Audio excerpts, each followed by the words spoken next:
Il est important et surtout logique que votre société américaine ait une adresse aux États-Unis.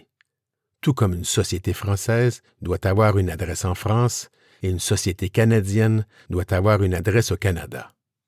Donc, retenez qu'une société américaine sans adresse américaine constitue une situation à éviter. Retenez aussi que l'adresse de votre agent agréé ne constitue pas l'adresse de votre société aux États-Unis, sauf si cet agent offre aussi un service de domiciliation. L'importance d'une adresse sur le sol américain se vérifie facilement aux yeux des clients potentiels de votre société. Ils vont vouloir faire affaire avec une société américaine qui a une adresse américaine. Ensuite, plusieurs clients américains vont vouloir payer seulement par chèque ou virement bancaire domestique. Ils vont refuser d'effectuer des virements bancaires internationaux, notamment à cause des frais de conversion et frais bancaires. Retenez toujours la logique suivante. Une société américaine, une adresse américaine, un compte bancaire américain, un numéro de téléphone américain.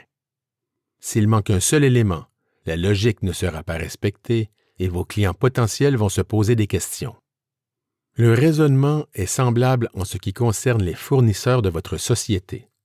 Tout d'abord, un nombre important de fournisseurs américains ne livrent leurs produits qu'à l'intérieur des États-Unis.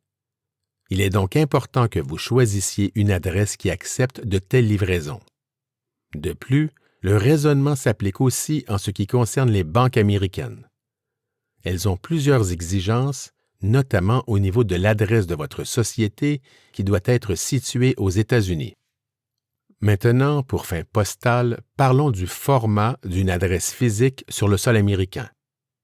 Par exemple, prenons l'adresse suivante. Hello LLC, 123 Main Street, Suite 200, Newark, Delaware, 19711. Tout d'abord, il faut indiquer le nom du destinataire.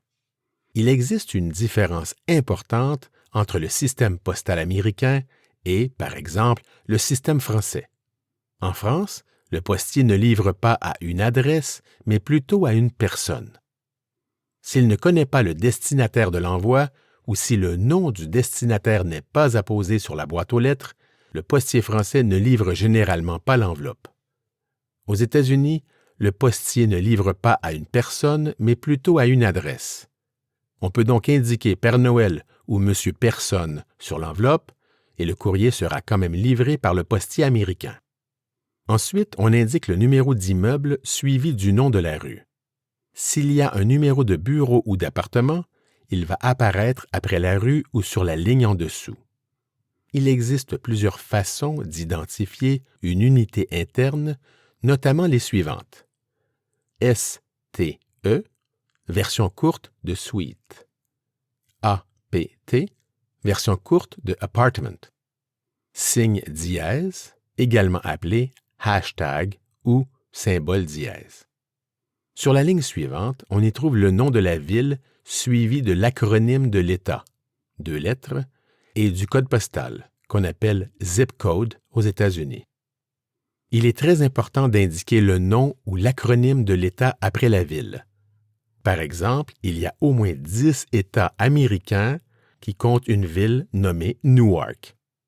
D'autre part, le zip code a 2 versions possibles. Version courte, constituée de 5 chiffres, qui est la plus utilisée. Version longue, constituée de 9 chiffres, qui précise davantage l'emplacement de l'immeuble. Si votre destinataire possède une boîte postale aux États-Unis, appelée P.O. Box, le format de l'adresse est légèrement différent. Par exemple, prenons l'adresse suivante. Mr. John Smith, P.O. Box 8004, Newark, Delaware, 19714. Sur la première ligne, on indique le nom du destinataire. Si ce nom n'est pas inscrit au bureau de poste qui héberge la boîte postale, l'envoi sera généralement retourné à l'expéditeur. Toutefois, il est possible d'ajouter plusieurs noms dans le registre pour une même boîte postale. Sur la deuxième ligne, on indique le numéro de la boîte postale. Sur la troisième ligne, on indique la ville, l'État et le zip code. Dans tous les cas, lorsque la lettre ou le colis provient de l'étranger, il faut bien évidemment indiquer le pays, c'est-à-dire United States, United States of America ou encore les initiales USA.